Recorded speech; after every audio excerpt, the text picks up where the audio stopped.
Alright guys, listen. I'm still not a doomer, and I still think there's hope for the Elder Scrolls Online. In this video, I'm going to explain why. Hey everyone, it's Spopes.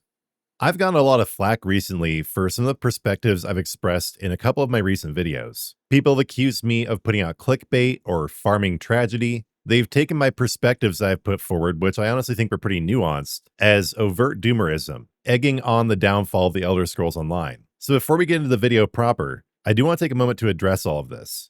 To be honest, guys, I'm just trying to keep things real. I'm not just going to cope and paint a pretty picture when things don't look so good. But like many people have reminded me, we really don't know what's going on yet with the game. What I've been putting forward recently is the history of ESO in one video, talking about all the ups and downs, how they led to this point. And so most recently I did a video on 5 troubling signs the game is in decline. Not dying, not ESO is dead, not ESO is over, just in decline. Decline is something you can come out of. Pretty much everything goes into decline at some point. Organisms, governments, organizations, they all experience decline. You can come out of it. So yeah, just trying to say here, I am not a doomer. I don't think it's over. And I want to highlight some of the reasons ESO is so resilient in this video and why the game still has hope. Before we jump into it, please like and hype and sub if you haven't. So the first reason I think ESO will likely survive is it has an extraordinarily dedicated player base. I've always known this, but I've definitely been reminded of it in the last few days. I've gotten lots of comments from people saying, just don't stop playing the game. I'm going to be here until the servers close. These have been some of the most upvoted and responded to comments on my videos. People indicating that basically nothing can make them stop playing the Elder Scrolls Online. And I definitely haven't been trying to encourage anyone to stop playing. I think you should keep playing and supporting the game. Don't cancel your subscription. Stick with ESO. I mean, just definitely stick with it if it's something you love. If you don't like the game, I mean, why are you playing it in the first place? But if you do love it, you want it to survive, yes, definitely keep playing, keep subscribing, even keep buying crowns. The game still needs your support, and it's the support of the community that will really make it thrive in the long term. So yeah, while there are a lot of people who might just be blown by the wind, go wherever Reddit tells them to go, that is definitely not the case for the majority of the community. The people who are most dedicated to the game are also its biggest financial supporters. And one thing I've also seen a lot recently is the argument that ESO makes too much money to be shut down. So yes, I never said I thought ESO was in danger of being shut down.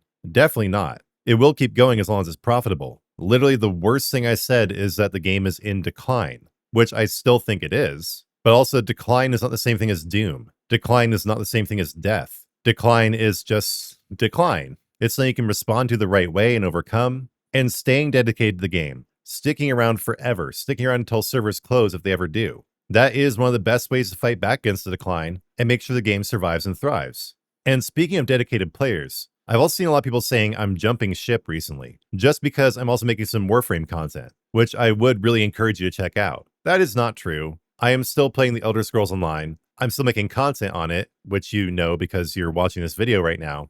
One thing I'm not doing right now is creating evergreen content just because we're in an uncertain spot right now. I also do want to expand my horizons, but I am still one of those dedicated players. I'm still paying for ESO Plus. I will buy any Crown Store items that I like if they come through. I am still supporting the game by being part of the community. So yes, one of the best things ESO has going for it is dedicated players who don't care about ups and downs. They just love the game, they love the world, they'll be there until the bitter end. What I keep telling people is just don't fall asleep when servers close if they ever do, unless you want to wake up as an anime overlord stuck in the world of ESO forever. Another reason that ESO will probably stick around indefinitely is that even in maintenance mode, if that's truly what ESO is headed for, the game will remain very profitable. They already have 2 very profitable revenue streams, ESO Plus and the Crown Store. They're not selling chapters anymore, but who knows how much of the game's revenue was provided by chapters anyway. And in lieu of chapters, Zotz just tacked on a new way for players to pay in the game, and that's the paid track of the Tamriel Tomes. So there were already 2 very profitable revenue sources, and the developers just added a third one. So it would not make sense to shutter ESO's servers as long as the game is making a profit. As long as the books aren't going into the red, as long as ESO is a steady moneymaker, they're going to keep the game going. But obviously Microsoft is trying to improve that profit as much as possible by lowering the overhead required to keep the game running. With the layoffs, costs were just cut dramatically at ZOS. The game probably costs a fraction to keep going than it did before. And we should expect more of that to come with the second round of layoffs later this year. So it might be a skeleton crew, the game might be kept on in maintenance mode, but like I was just covering, there are a lot of people who won't even care. They'll stick around until the servers close, maintenance mode or no. We've seen the same thing happen with the Destiny 2 community. People sticking around even though the game is basically dead. They don't care, they still have Destiny 2, they're still playing. The same thing will happen with ESO. Plus, maintenance mode has not been confirmed. The devs are saying they're still going to make new content, and there are quite a few revenue streams firmly in place. So yes, the profitability of ESO is not going anywhere, another factor supporting the game's survival. And then also, throughout the whole layoff process, Microsoft has been clear in stating that they are wanting to double down on their core IP. That core IP does include Fallout and the Elder Scrolls. Now, mainly this does refer to making new games for each of them, new single-player games, Fallout 5, the other unannounced Fallout game that's supposedly coming, and then the Elder Scrolls 6, which is such a meme at this point, but apparently it will actually be coming out relatively soon. Though, of course, the soon TM that Bethesda is so famous for. But given the fact that the Elder Scrolls Online is basically free marketing for the Elder Scrolls 6, shutting it down before TES 6 came out would just be like shooting yourself in the foot. It is literally the bridge connecting Skyrim to TES 6. It has been for 12 years now. Microsoft needs to keep ESO in place to ensure the success of TES 6. It'll probably be successful no matter what, given how much people love the Elder Scrolls in general. They'd love it even if it was woke AI slop, but ESO provides a natural and indispensable boost to generating hype and initial revenue when TES 6 comes out. Someone brought up a really good point regarding this. The collaboration that was talked about in the recent Bethesda layoffs letter, where it definitely sounds like people at ZOS are being brought over to work on TES 6, that could also refer to creating content in ESO that is explicitly designed to lead up to the Elder Scrolls 6. Some sort of crossover content, prepping the community, prepping gamers at large for the release of TES 6. Really, that letter is so vague, so corporate-y that you really can't tell what's being said. But that's definitely a possibility. Xbox may just be forcing more communication between Bethesda and ZOS to facilitate some project related to the release of TES 6 that will be added to ESO sometime in the next year or so. Because in general, Microsoft wants the Elder Scrolls to survive. It's one of their major cash cows. It's a huge asset for Xbox overall. So that's another reason ESO probably isn't going anywhere anytime soon.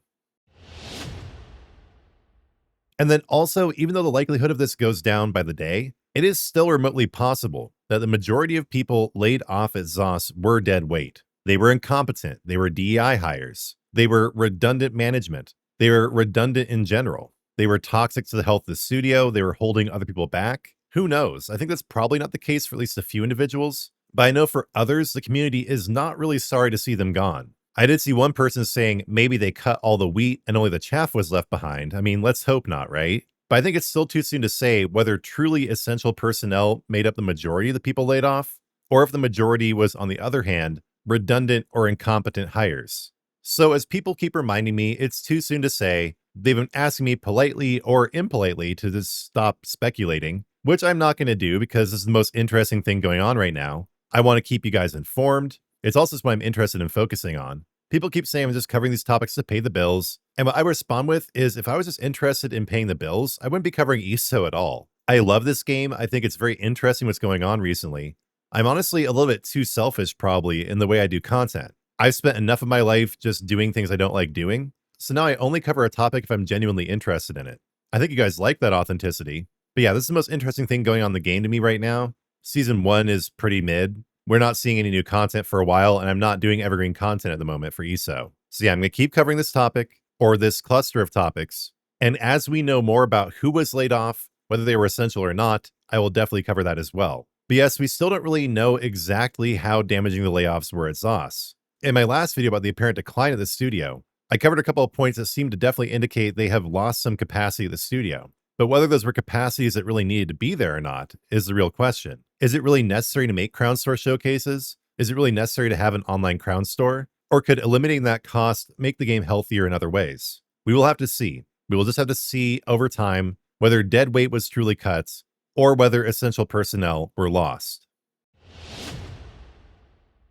And then there's one other reason I don't think ESO is going anywhere anytime soon. As I covered in another recent video, where people accused me of overt doomerism, I went over the long history of ESO, the many times it should have died and it didn't. ESO is like a cockroach in a nuclear winter. For some reason, it has survived when it really should not have. There have been so many times when ESO should have just gone by the wayside, when all the people who've been predicting since 2014 that ESO is dead should have been proven right. But ESO survived Morrowind. ESO survived U35. ESO survived last year's layoffs, and the team seems to at least be generally surviving this year's layoffs too. ESO seems to be the always dying game that simply can't die. At this point, it seems like the game has literal plot armor. Like it has some predestined importance in the future plot of the gaming industry, and therefore it has to stick around through God's grace alone. I don't know what the divine author has in mind for the Elder Scrolls Online, but he does seem to be actively preventing the game from dying at every turn. What can I say? God loves ESO. Yet another theological mystery for the seminarians to ponder. So yeah, just in general, I wanted to get out there and remind everyone I'm not an ESO doomer. I don't think the game is dead. I'm just trying to keep it real with the situation, provide you guys the most unbiased information possible. And for all the people saying I've done a 180 or even a 360, which I kind of just scratched my head at because that would mean I'm back to the same position I was if I did a 360. But for people saying I reversed my position and all that, I really haven't. And if you think that, you're not paying close enough attention. I started off by saying we don't know how many people were laid off. That was true at the time. Then I said, oh, well, now we know that's a lot. Then I went from there to saying, who knows how important they really were. And then I waited for the evidence to come out. And then I said, okay, it looks like things are in decline. Again, not death, not on death row, not on life support, just decline. And now here I am again, giving you guys more objective, reasoned analysis on why ESO might survive. So I get that's maybe just a little bit too nuanced for some people to follow. They just see something they view as a clickbaity thumbnail or title, and they make their assumptions without really listening. But I do hope you guys actually listen to this video, not really for the sake of my ego, but because I want you to rely on the channel as a source of information. And if you're dismissing what I'm saying as either copium or bloomer or doomer nonsense, you're not going to get the information I'm trying to provide. I am in it for the long run with all of you.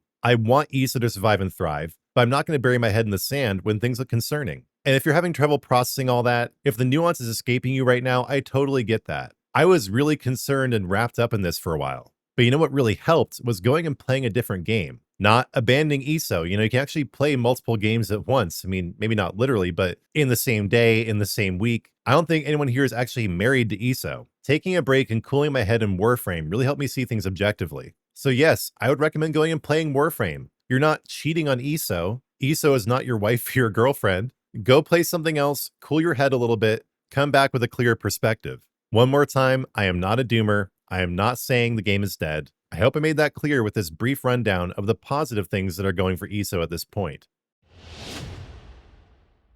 So in the comments, let me know what you think about all this. Whether you think ESO is dead, whether you're a doomer, whether you're a bloomer, whatever. I know we're kind of tired of that debate at this point, but I am curious to hear your responses to what I had to say here, get your take on the current situation. And before you click away, hopefully to another of my videos, right? I would appreciate it if you liked and hyped this video, if you subscribe to the channel, and of course, it would mean the world to me if you took your support a step further with a Spopes Army membership, a merch purchase from below the video, or a donation. You can donate on my Fourth Wall site, which also has a full catalog of merch, or here on YouTube with super thanks. I am so grateful to all of you for sticking with me during this confusing and difficult time. Yet still, I am more grateful to God for everything good in my life and in the world. You know, God actually made the world, and that ESO is a part of the world. So I'm always more grateful to God than anything else. And I'm going to finish with the video as always with a prayer to my Lord and Savior, Jesus Christ. Lord, thank you for the Elder Scrolls Online and its community. Thank you for my community on YouTube. Thank you for growing it. Thank you for helping me reach players on Warframe as well. And Lord, I do ask that you bless the Elder Scrolls Online, that you bless the gaming industry, that you bless all the players, all the developers of our favorite games. And Lord, please just do bless everyone in my community, all my subscribers and viewers. Please give them great experiences in gaming and in the real world. Lord Christ, I give you all glory for this video and for my channel. Lord, in your mercy, hear our prayer. One more time, thank you so much for watching. Before you go, please do like, hype, comment, and sub. And when you do subscribe, turn on notifications, because I'll be back soon with new content.